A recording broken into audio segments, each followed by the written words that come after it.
Robin's here? I'm sure he was just here. Anyway, we shall continue.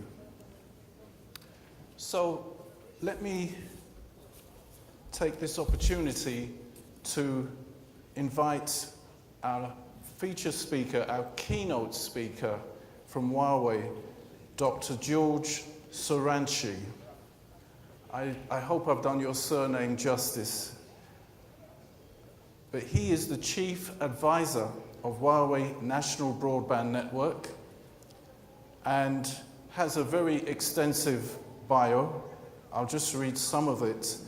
From 1983 to 96, he was CEO of the Austrian aerospace company, ORS. In 97 to 2002, he was market manager, Austria, for Time Practice, a telecoms and IT media and electronics company. 2010 to 2014, he was director, Competence Center Internet Society, KIG. Some of this is in Chinese, so I actually think my interpretation's not going too bad. 2011 to 2013, he was vice chairman of BEREC, body of the European Regulators for Electronic Commission. 2012 to 2012, in 1 year, he was chairman of the BEREC. And 2012 to 2014, he was CEO of the Austrian Regulatory Authority for Broadcasting and Telecommunications. Ladies and gentlemen, as you see, a very extensive bio. So let me introduce George Soranchi from Huawei.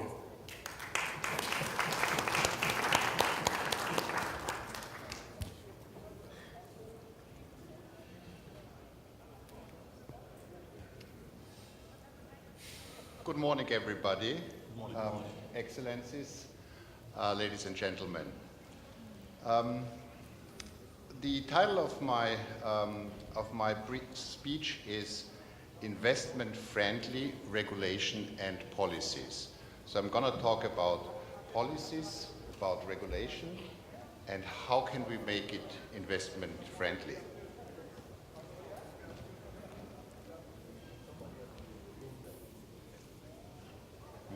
This doesn't seem to work. Oh yeah. Okay. Let me start with a fast backward to understand what does it mean, the challenges we have today with the digital society. As we all know, mankind developed for thousands of years from the agricultural society, and then came the first industrial revolution, the industrial society, in the middle or beginning of the 19th century. And it moved on to the information society with computerization in offices and private homes. And what we have now is the move from the information society to the digital society.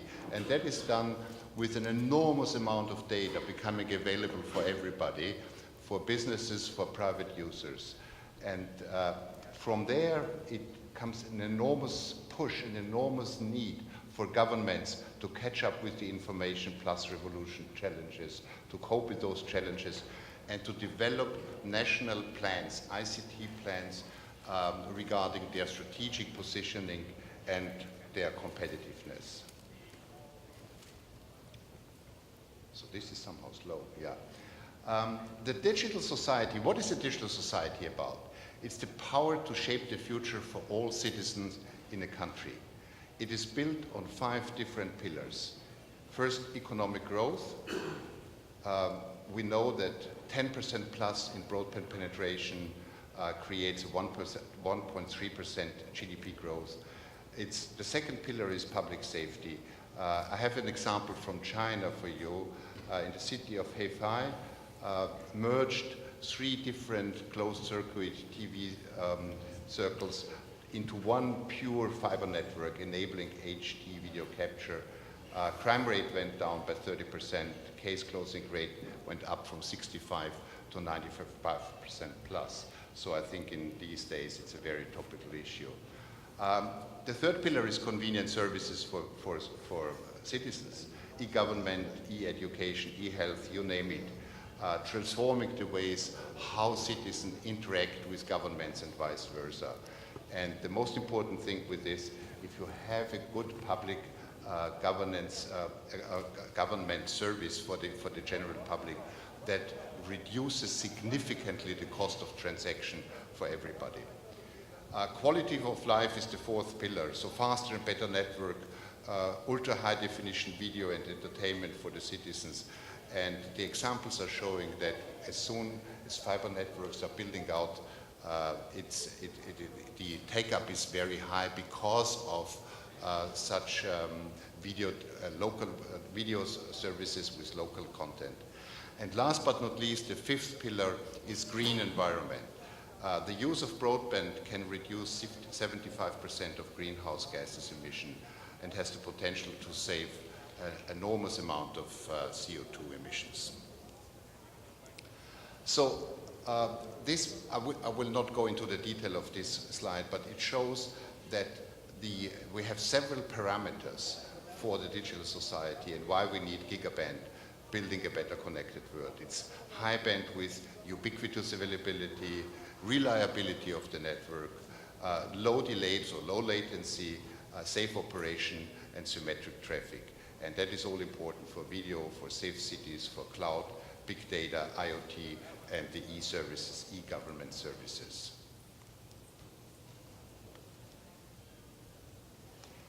So how can we build an investment-friendly regulation and policy for gigaband? It's 5 pillars again. First of all, we need to redefine broadband. We had in the past very, very low targets, 25 megabit per second. Now we're going up to the gigabit. The second thing is we have digital divide in many countries and many regions. How to cope with those digital divide? That requires subsidies. It requires subsidies or a universal service broadband fund for the rural and remote areas to bridge that gap. The third pillar is we need to promote digital innovation.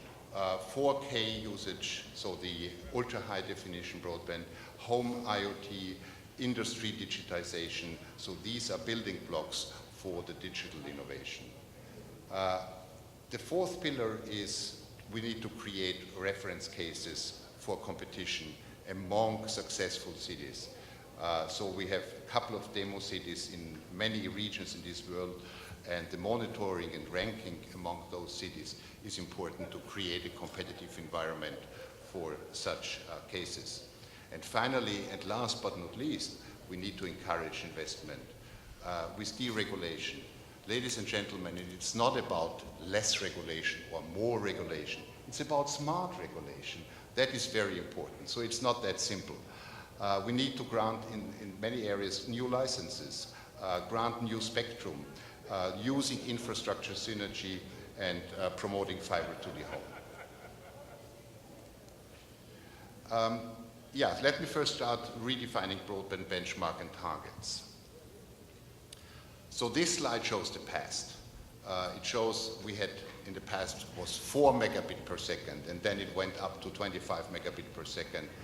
But given or against the background of a very high growth rate for video online video watching or online video content, that shows that these targets are not sufficient anymore. So we have to move on. And the future is, this is not the future is gigaband. So in Korea, which is leading the gang, they are moving up from 1 gigabit per second to 10 gigabit per second in the program which they call Giga Korea 2020. In the United States, they are planning gigabit cities, which means from 25 to 1 gigabit per second, and China NBN program 2020 from 50 megabit per second to 1 gigabit per second. So these are the new targets reflecting the needs, the enormous needs coming from online video distribution. When we speak about greenfield development, then we should look at latest innovations, ladies and gentlemen. On this chart, on the left lower side, you see this is the legacy networks. The legacy networks can be, of course, improved by a couple of technologies from DSL over vectoring to super vectoring or DOCSIS 3.0. The gigabit per second technologies or targets, they need new infrastructure. Although we can, in a certain area, we can use still a little bit of copper wire for the very, very last mile, meaning 100 meters or so, or even less for in-house cabling. For the rollout, it is important to see that there are new technologies like the micro-trenching. Traditional digging normally delivers 10 meters per day, micro-trenching 500 meters per day, so we can very, very well increase the speed of the rollout. For the mobile operators, we need more spectrum. On the left side of this chart, you see the ITU recommendation for the emerging markets. That is a 300 megahertz spectrum per operator by 2020. And then you see the average for the Caribbean and for LATAM. And there is a significant gap for both the LATAM and the Caribbean. So that is a plea for governments and regulators to release more spectrum for the operators to make them more profitable and better. So how can we encourage investment in broadband infrastructure? We need to shift the regulation to a specific form of deregulation in some areas. So what I called smart regulation. I give you one example. On the top of this chart, you see the old regime, which was in Europe, open access, unbundled local loop, was the opening of the local access via the DSL, via unbundling and using the DSL technology. Spain is an example where they, in a later stage, made regulatory exemptions for well-served areas, which was very successful. So when 3 operators were active in an area, the obligation for the incumbent operator was not given anymore to provide wholesale. In Poland, deregulation led to open access in 76 municipalities and pushed the FTTH employment in the country. What is very important, ladies and gentlemen, in that case is the use of existing infrastructure. That became a key success factor. Looking into another part of the world, in Egypt we had a stagnant market, no investment for 5 years before 2014. And then in 2014 the government decided to grant a new fixed license. And that led to an investment of 200 million in fixed broadband with 4 million ports newly added. And that created the possibility for many people to use broadband or even telephone access. Infrastructure synergy is a very important part of the speeding up and the easing of broadband rollout. A couple of examples on this side and the following slides. In Croatia, existing dark fiber from different infrastructure operators like roads and railroads and gas companies, well, in total 8,000 kilometers were given in a 30 years contract to the operators to speed up the rollout of fiber. In Abu Dhabi and other areas in the world, wastewater channels or tubes were used to lay out fiber more quickly, because in a densely populated area like in a city, 80% of the cost of rolling out fiber is for civil work. So if you have already existing pipes or tubes, that can be very, very strongly help to speed up the rollout. On the right side, you see a couple of numbers coming from the FCC, and that shows that the usage of existing poles helped to save costs between 20 and 40% of the rollout. These are two examples from China and the United States. It's probably too small to read here, but it shows that it is important when housing, for the housing market, when housings are coming to the market, that the house is already fully equipped with fiber internally. So for new build, it is important to make the building regulation in that way that in-house fiberization is already in place, and that helps to lower the cost of the rollout. Power companies are a very important driver for the rollout, and there are a lot of examples in the world globally for a cooperation between power companies and telecom operators. For instance, in Poland, between Orange and Tauron, the Polish energy company. In Kenya, Safaricom and Kenya Power. In Ireland, a very successful example, Vodafone and the Irish infrastructure power utility, which created 100% FTTH coverage in the country, so in the sense of homes passed. In Italy, it's a very interesting example. Metroweb used to be a dark fiber provider in Italy, and the cooperation between Enel, the national power utility company, and Metroweb led to the creation of a special purpose vehicle called Open Fiber. And Open Fiber has been turned out as a very, very successful tool to promote fiber in the country. And by the way, as a side effect, so to say, Open Fiber is breaking traditional barriers or traditional incumbent versus alternative operators competition paradigms and helping to leapfrog the Italian ultra-fast broadband market.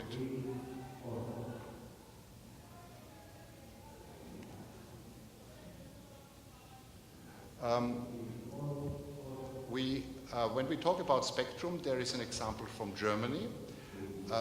In Germany, let's have a look at the last 3 auctions. And it's interesting to see how they developed over time. In 2000, it was the very expensive one-band UMTS auction, so third generation mobile network auctions, with 7 eligible bidders, and that was obligation-free, so no rollout or coverage obligations for the operators. In 2010, there was a multi-band auction with 3 bands, 4 eligible bidders, and loose coverage obligations. And in 2015, 4 bands, 3 eligible bidders, and very tight, very stringent coverage obligations. So what we can see here is that the number of bands which have been auctioned went up, the number of bidders went down, and the strictness of the coverage obligations went up. So that was an example for the German spectrum policy. Another example which is important for the speeding up of the rollout is unleashing site potential to provide better services. All of the municipalities, all of them, have open resources which can be used to speed up the network rollout and develop a public ICT ecosystem. The example of which I'm referring here is the company Personnel in Argentina. Batch application to get government-owned site approval turned out to be much, much more efficient and shortened site approval procedure. So what it is about, the government provides free site location, and the operator in return gives or provides a high-quality network for the government and for the general public. Using streetlight poles can help to build out camera networks for a safer city, improved network quality for the general public, and develop a public ICT ecosystem.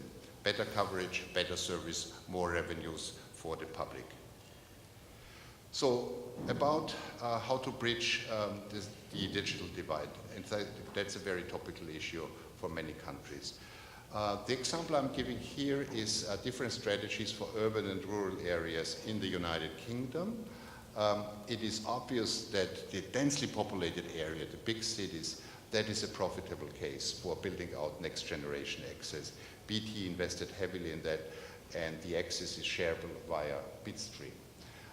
And that the offering is 500 megabit per second for the NGA 2.0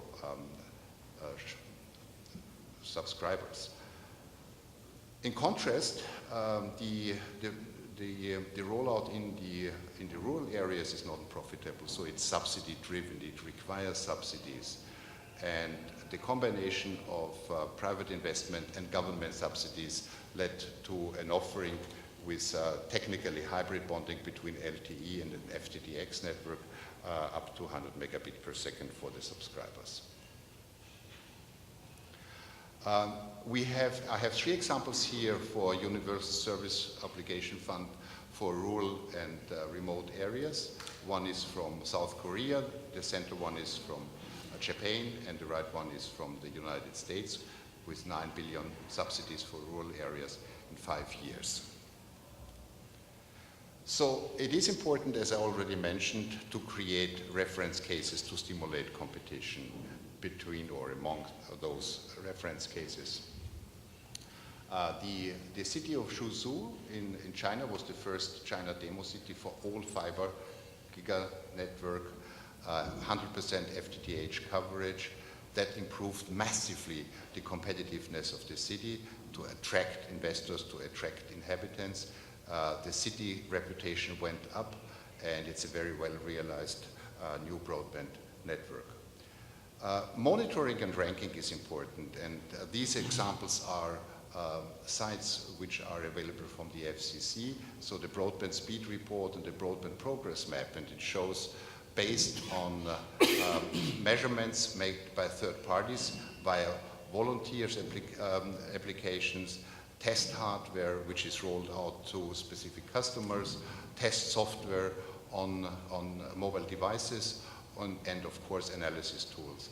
And that provides a high transparency for the progress in the broadband rollout. So how can we promote digital services, innovation and consumption? As I already mentioned, 4K is a very important driver. So 4K ultra high definition video is a very important driver.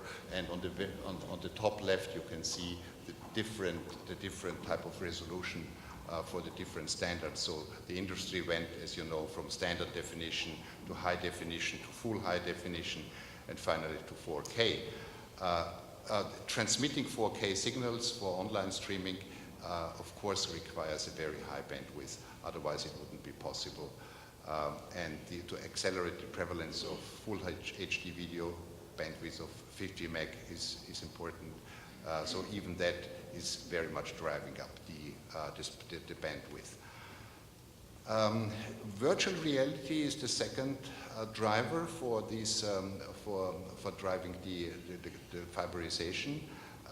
It's not only for entertainment; it has a very strong business angle for practices, for engineering, for maintenance works, for remote surgery, manufacturing, and the bandwidth for virtual reality is very high, with a very high growth rate. 10 times the growth in 2016.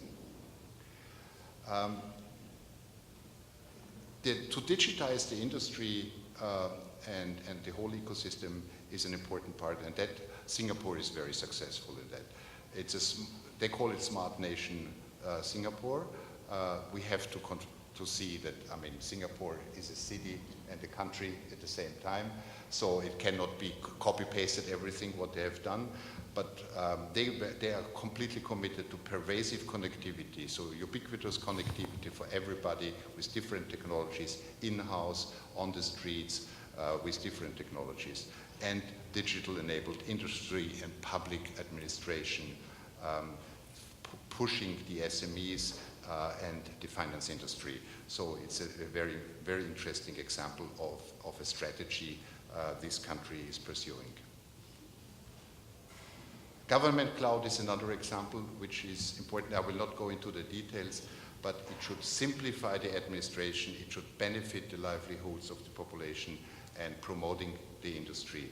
That will be a very, very important driver for not only governments, also for telecom operators in the future. So this is my last slide, and it is aiming at wrapping up what is important. What are the advice from international best practice for governments, for regulators?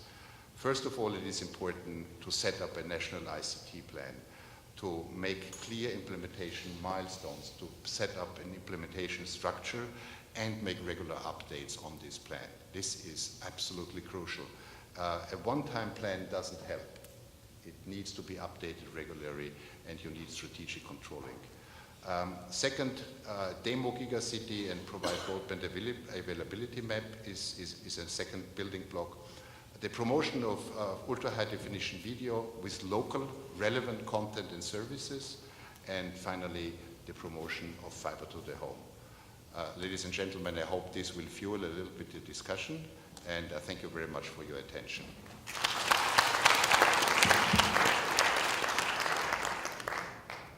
Thank you very much. George, thank you very much for that very insightful presentation. Let's give a really loud applause to our headline sponsor for the second year, Huawei.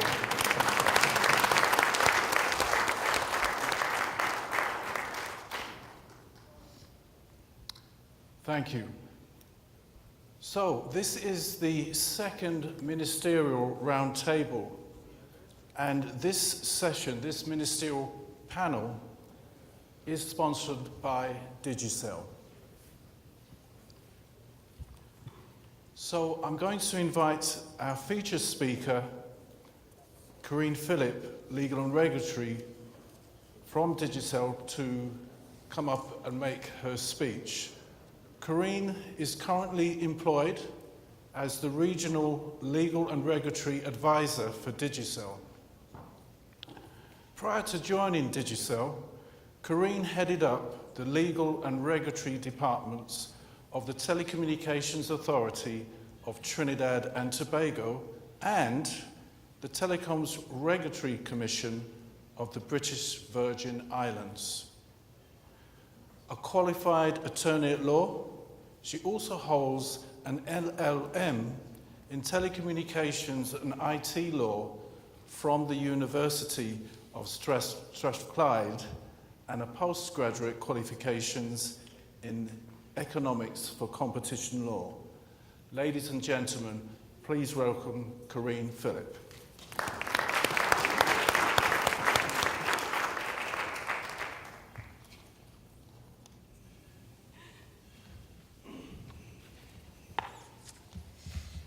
All protocols observed.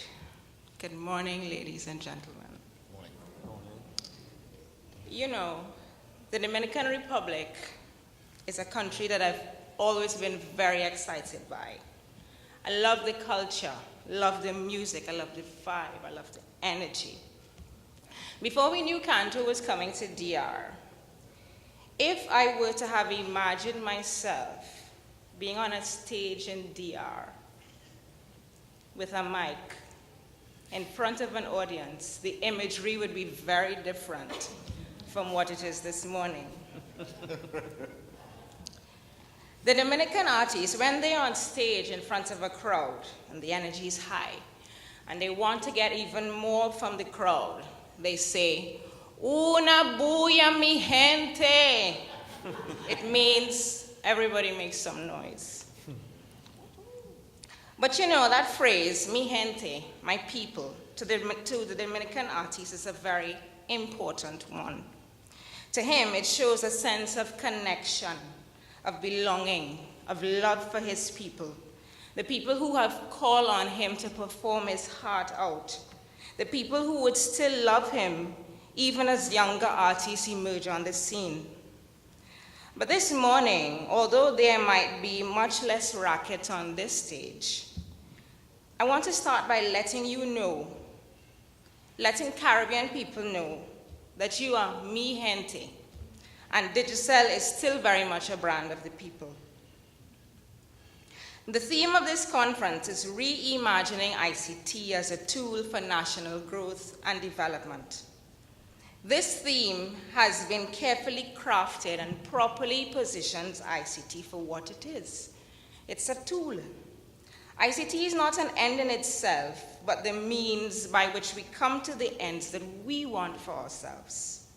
It came out clearly in all the presentations yesterday, crystal clear, that without the optimization of ICTs, we really do not have a chance of economic growth and development in the Caribbean. None whatsoever. We heard from Professor Morris yesterday. His contribution was an excellent one, and I think that we can agree that Professor Morris is an example of the very best that the Caribbean has to offer. He presented the case as to why the Caribbean needs to step up and needs to do this now. He also gave us very useful suggestions as to how we can move forward as a region, and very pertinent examples of how persons in other parts of the world have done it. But most importantly, he told us that this is something that we as Caribbean people can do, and we can only do it together. At the CANTO conference in San Juan last year, we had a conversation. We spoke about unseen operators offering services to our consumers in the region, yet offering nothing by way of contributing to our economic growth and development. The feedback was, you know, Corinne, these OTTs are here to stay. It is you, the operators, who have to adjust your business model accordingly. So you know what? We went away. We gave serious consideration to your advice. And for that matter, we were forced to take your advice. Caribbean people would be familiar with the implications of what we refer to as go-over season, where we have to cut and contrive. And the go-over season in this case is even more acute in a highly competitive environment such as the one in which we operate, where we have not only to survive, but to compete in an increasingly disruptive environment. Therefore, since last year, even though the challenges are still very much there, the nature of the conversation has moved on. It must move on. Not only must we move away from legacy business models and structures, we must also learn from those very successful disruptors. In the short term, this will mean changes on how we deliver our services, and a need to reconsider not only how we assign, but how we redevelop our resources throughout the region to take advantage of the disruption. Yesterday, the Honorable Minister Boyce mentioned that we need to become creators of technology rather than just being users. But to do this, we have to build the capacity of our people. In the Caribbean, when we hear building capacity, we think of education in its broadest sense, and we immediately think about this as being something for government to do. Government has to build the schools, employ the teachers, design the syllabi, and do all what needs to be done in this regard. But no, while government has a key role to play, this is not just government responsibility. This must be a joint effort. This brings us back to yet another buzzword that resonated throughout yesterday's presentations: collaboration. In recognition of this joint responsibility to build capacity, Digicel is making moves to collaborate with governments and institutions of learning in this regard. We are already champions of education in the region.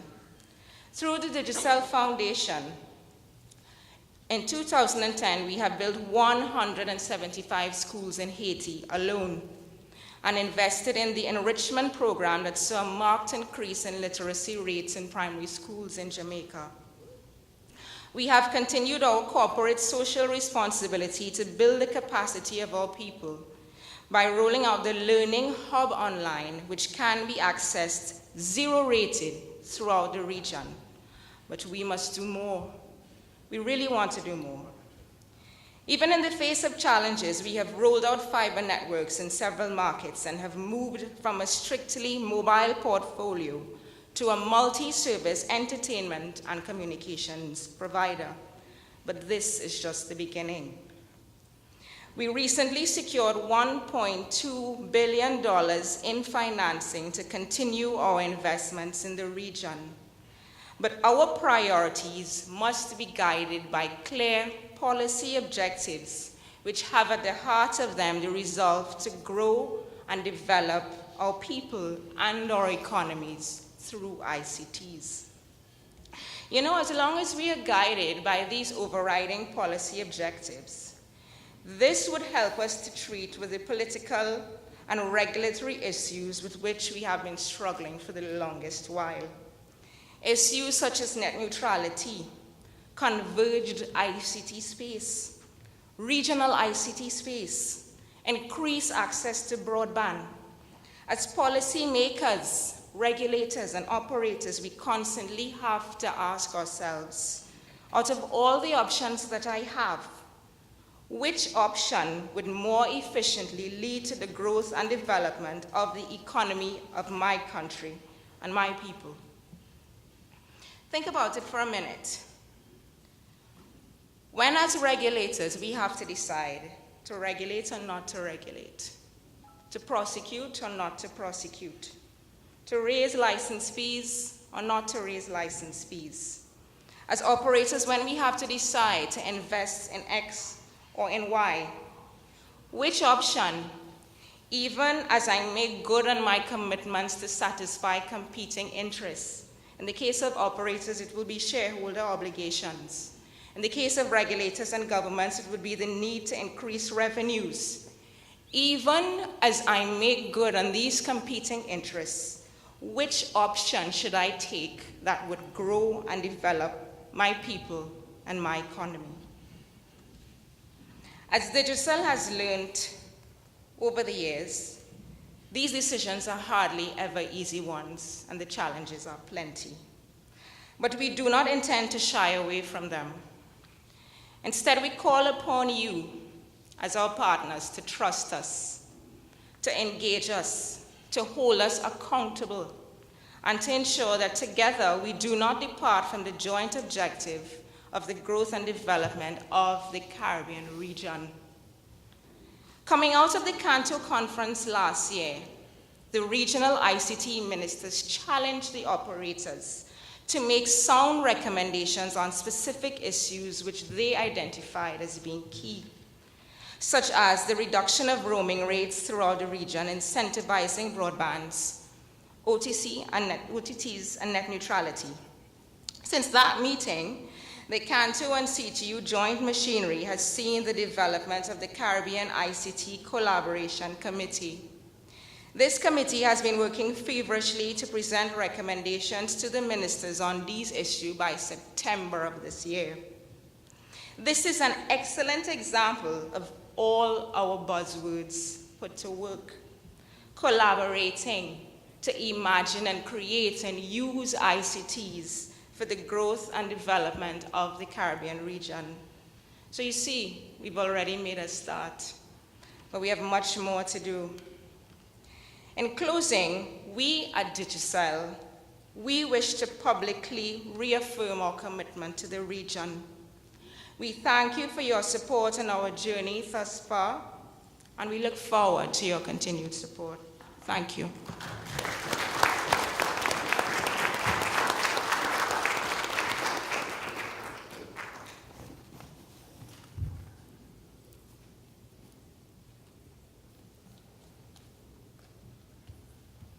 Again, thank you, Corinne, for an excellent presentation.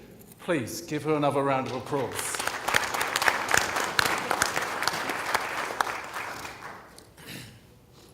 Honourable Minister Dabrio, I see you're indulging in your smartphone there.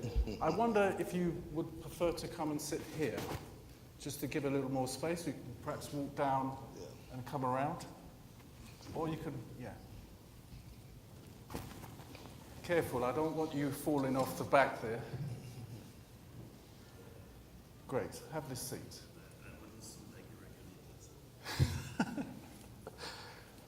I don't think anybody heard that one, but anyway.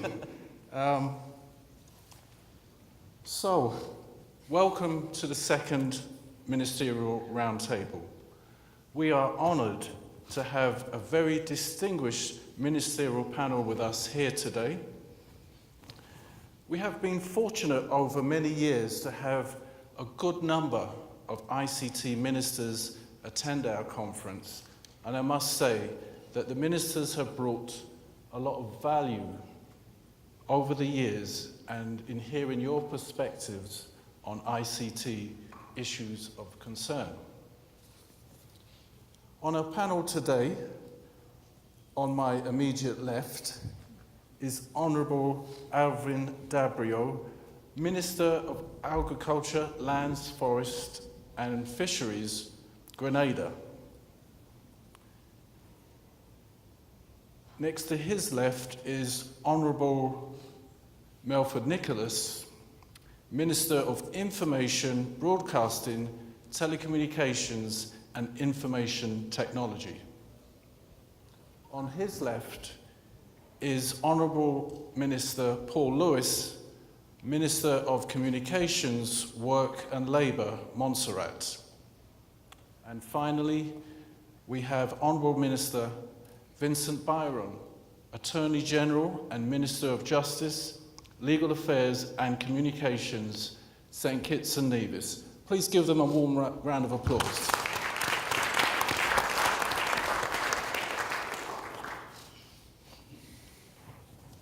So, we are going to continue the conversation that we had from yesterday, and I'll just open it up to a very general question, and perhaps I can ask you to limit your responses just to 2 minutes just for this first question.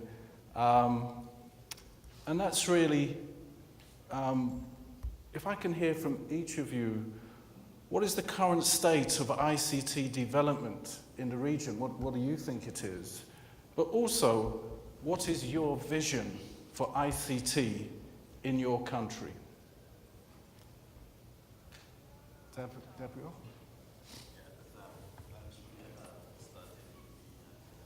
Can we have the mic, please?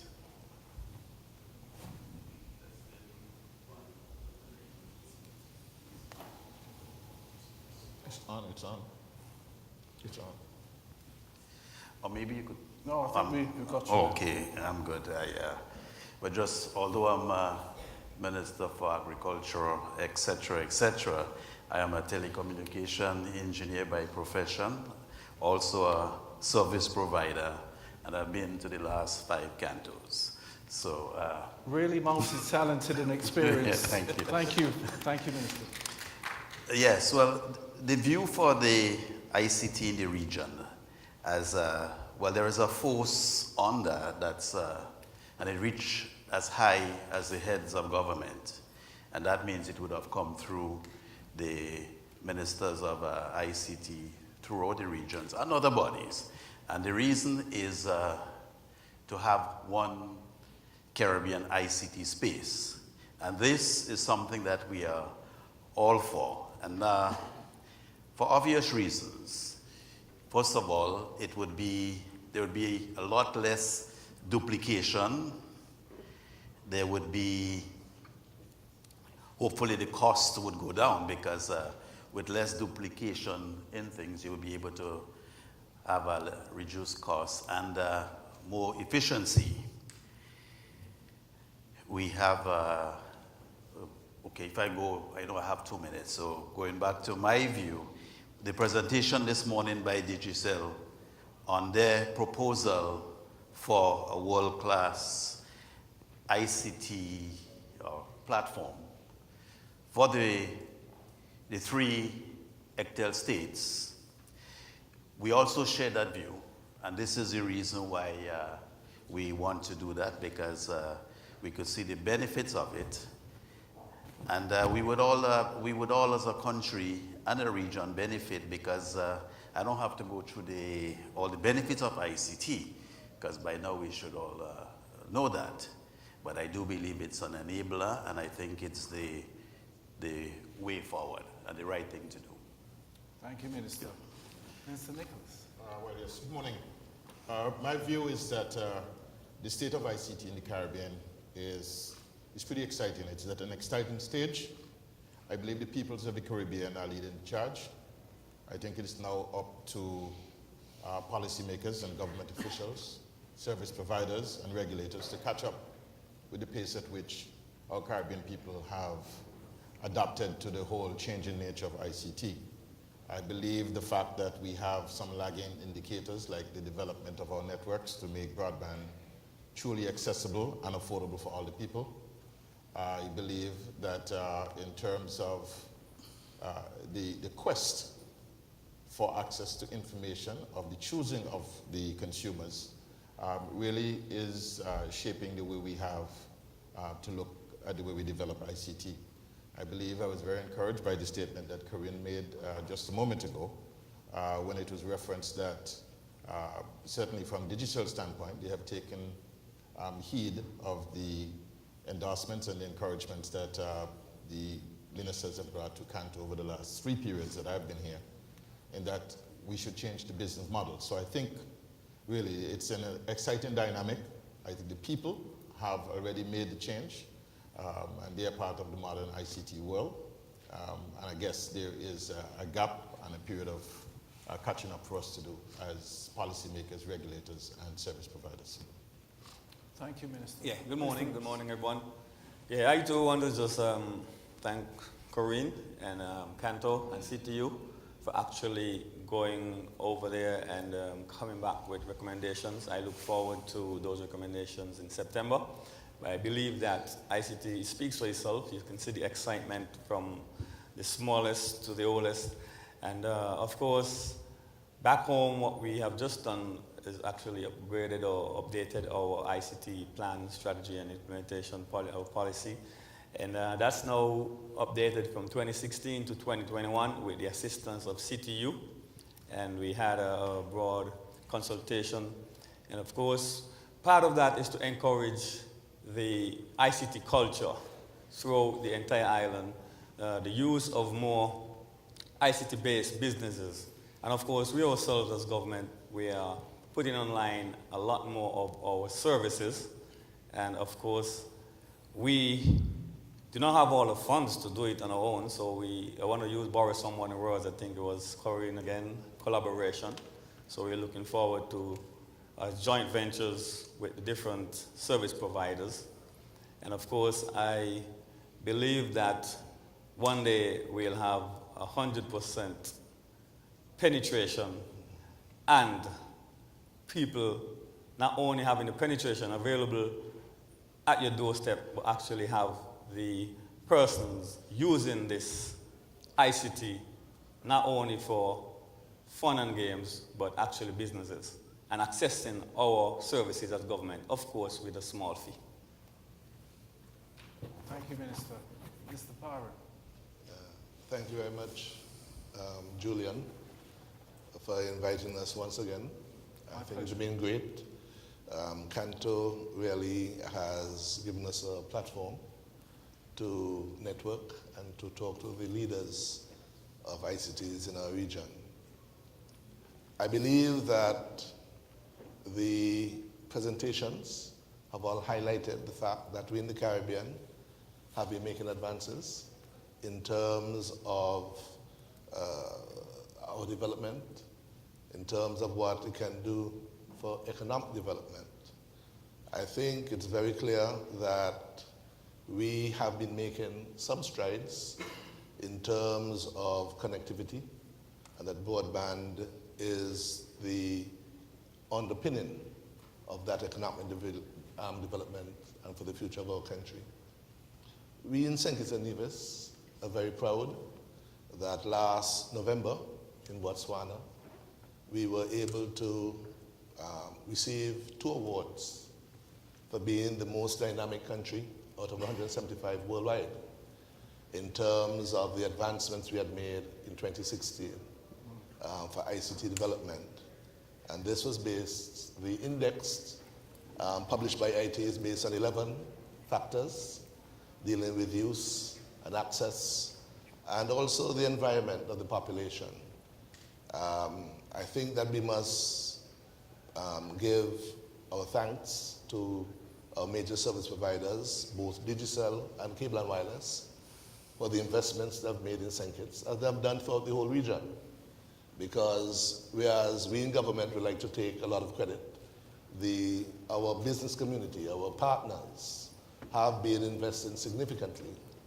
I think it's important to note that both Cable and Wireless and Digicel continue to invest. And it says that our region is one in which they make a fair return on their investments. It is to their benefit and credit, and we wish they can continue to make returns on their investments, because in that way they'll continue to invest and for the benefit of our people. I should just go back and say that our success in St. Kitts and Nevis has a lot to do with that investment. We have some 80+% penetration in terms of mobile broadband. That penetration is one which we are very proud of. We have a high level of education. And I must say this in relation to some of what we heard today from Digicel, that the investments that they're making in the schools, providing the connectivity for students to grow, is one of which I myself have I'm very passionate about. And the vision that I would have for St. Kitts, and maybe throughout the whole region, is that we can teach code to primary school level students, 5, 6, 7-year-olds. That should be the underpinning of future development and growth for ICTs in the region. Maybe 1%, less than 1% of those students may go on to be engineers or involved in it. But we'll create a society that understands the use, the need for ICTs, and will be very receptive to attract businesses, to help us grow. And as we have been saying, we won't just be downloading, but we're uploading matter as we move forward and we go forward in the future. Yeah. Thank you, Minister. And congratulations. And your suggestion on teaching code, I mean, that's what we're talking about, innovation. Yes. I think that's really excellent. So thank you, Ministers, for your vision for the region and the country. So let me actually just talk about promoting the Caribbean. And this is really a two-part question. The new economy could be described as a high-growth industry that are on the cutting edge of technology and are also driving force of economic growth. In terms of trying to be the world leaders in preparing for the future, what can be done in promoting the Caribbean as a business location that is ready for the new economy? In addition, how would major reform of existing legal frameworks provide a stimulus for making ready for the new economy? And I'll open this up. Now, I know my ministers are not shy. Actually, I made an It's a long question, Julian, but I think we can make an attempt at it. I'm sure if there's an aspect of it that either of us have overlooked, someone else will pick it up. But let me start by saying that I believe that there are many dividends to the impact that ICT will have on our businesses in the Caribbean, on our economy. It certainly has been transformative in terms of the way we have done business. More recently, earlier this year, I made a trip to Jamaica. My colleagues from Jamaica have just left the room, but while being there, I discovered that Airbnb had done an important study of Jamaica, and it turned out that a significant percentage, more than 40% of the persons who would use Airbnb to book a place to reside in Jamaica, in the Caribbean, went to Jamaica. And the interesting result was that invariably the choice of destination in Jamaica was in Trenchtown, the home of Bob Marley. Absolutely. And it had a particular reference to people from Asia, particularly the Japanese. it says to me that the way that ICT works is that it has the ability to connect people in novel ways. And I believe one of the promises of this ICT revolution and our businesses in the Caribbean is that we have to make the leap, the quantum leap, to transform our businesses to become, in a word using my colleague that just made a presentation this morning from Huawei, digitally enabled. A digitally enabled business, whether it is in the hotel sector, it's in the transportation sector, whatever it is, it's going to be able to achieve greater operational efficiency, which would then perhaps maybe preserve margins and allow them to be able to survive in this world. I think that's where the competitive advantage is going to be. Whether or not we have sufficiently developed our capacities in the Caribbean to be able to further participate in the derived digital economy to the extent that we are producing digital products, digital engineers. Again, it's a question we have to do some inductive work, specifically referencing the whole idea of bringing training into our schools, coding from an early age. But I would say that from the standpoint of where we exist, the promise and the challenge of ICT really does create some new economic vistas. And the fact of the matter is, now that we are connected, we're so connected and we stand to benefit more from the investments that we're going to have in the networks, the imperative is for us to create more information on this side of the Atlantic. Many of our people utilize the information that is available, and we normally go outside of the region to be able to get this information that is in digital formats. Where is the Amazon of the Caribbean? We have a lot of cultural products. At an early event in Antigua, I had challenged the president of Jamaica, I've seen him leaving the room just now, but of Cable Wireless Jamaica, as to the whole notion of not only having the exclusive right to distribute content, like the Soca Monarch, International Soca Monarch contest in Trinidad, but to find a way to digitize that particular product, monetize it, and offer it on streaming platforms for the consumers.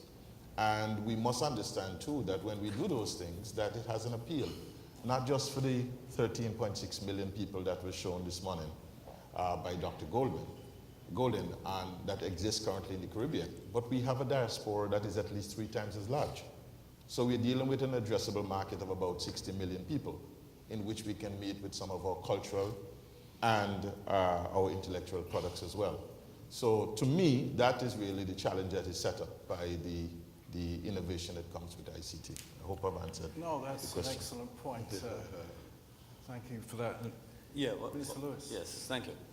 What I'll say is that in terms of promoting the Caribbean, I believe that Digicel and Lime or Flow, whichever one you prefer, Cable and Wireless, you would have already started in that you're providing the investment into the infrastructure.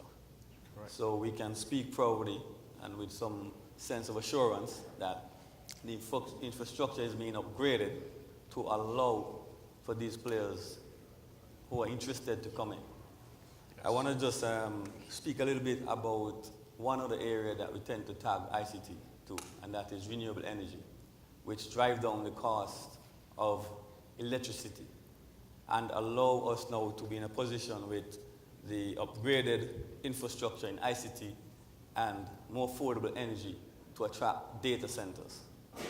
So for those data centers who are looking for a reduction in their overheads, then the Caribbean is now becoming a center or an area that they are targeting. The fact that we are here today, regulators, ministers, also providers, and we are discussing, show that we are serious about attracting. So it's not just about talking, but we are bringing the different key stakeholders together, and we are looking at ways that when we leave here, we can agree on just how best to attract these other businesses from some of the largest states like America, England, Canada. And I assure you that I don't have to speak much about the